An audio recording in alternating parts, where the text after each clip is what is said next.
Hi எல்லாருக்கும் வணக்கம். இது என்ன வீடியோன்னு பார்த்தீங்கன்னா, ஆடு மேய்க்க போயிருந்தேன்னா அப்போ ஆடு மேய்க்க போயிருந்த இடத்துல பக்கத்தில் பார்த்தீங்கன்னா இதெல்லாம் என்ன விவசாயம் பண்ணியிருக்காங்க அப்படின்னு சொல்லிட்டு தான் வீடியோ போட்டிருக்கேன் பாருங்கள். இது வந்து பார்த்தீங்கன்னா இப்போ தான் சோளம் பயிர் வச்சுருக்காங்க. இது வந்து மழையில் நனைஞ்சது. அடுத்தது பார்த்தீங்கன்னா இது வந்து கரும்பு இப்போ தான் நட்டுருக்காங்கன்னு நினைக்கிறேன். கரும்பு எங்கள் ஊரில் கரும்புலாம் அவ்வளோவா விவசாயம் இல்லை, இவங்க தான் போடுவாங்க வருஷம் பாருங்கள். இப்போ தான் போட்டு கரும்புக்கு எப்படி அணை எடுத்து பாத்தி இது மாதிரி போட்டிருக்காங்க.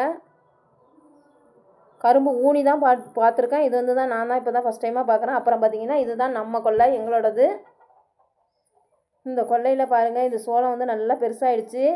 அடுத்து காற்று பயங்கரமாக அடிக்குது, பக்கத்தில் நிற்கவே முடியல. மேலே தேங்காய் ஏதாவது கீழே விழுந்துருமோங்கிற பயத்துலேயே இருக்க வேண்டியதாக இருக்குது. சோளம் எப்படி இருக்குன்னு சொல்லிட்டு சொல்லுங்கள். இங்கே பாருங்கள் எப்படி காற்று அடிக்குதுன்னு சொல்லிட்டு. மழையால் ஒரு பக்கம் தண்ணி கிடந்த இடம்லாம் முளைக்கல. அடுத்தது பார்த்திங்கன்னா நல்லா தண்ணி வற்றின இடத்துல நல்லா முளைச்சிருந்தது, பூ வைக்க ஆரம்பிச்சிருச்சு. இங்கே பாருங்கள், முருங்கைக்காக தான் இந்த வருஷம் மழை. ஒரு பூ கூட இல்லை முருங்கையில், பாவம். எப்படி இருக்குதுன்னு சொல்லிட்டு கமெண்டில் சொல்லுங்கள்.